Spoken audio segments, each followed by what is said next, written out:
கன்னியாகுமரி மாவட்டத்தில் பேச்சிப்பாறை, திருப்பரப்பு, குலசேகரம் உள்ளிட்ட பகுதிகளில் இடி மின்னலுடன் கூடிய கனமழை பெய்து வருகிறது. இதனால் வெப்பம் தணிந்து குளிர்ச்சியான சூழல் நிலவுவதால் மக்கள் மகிழ்ச்சி அடைந்துள்ளனர். விவரங்களை தர இருக்கிறார் செய்தியாளர் சேகர். வணக்கம் சேகர், விவரங்கள் வழங்கலாம். வணக்கம்.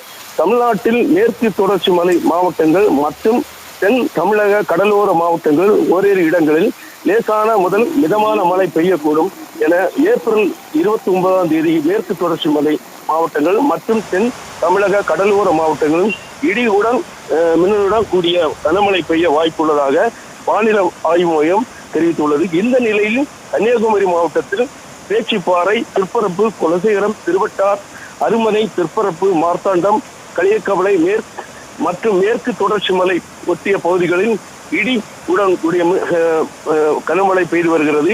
இதனால் வெப்பம் தணித்து குளிர்ச்சியான சூழல் நிலவுவதால் மக்கள் மிகவும் மகிழ்ச்சி அடைந்துள்ளனர்.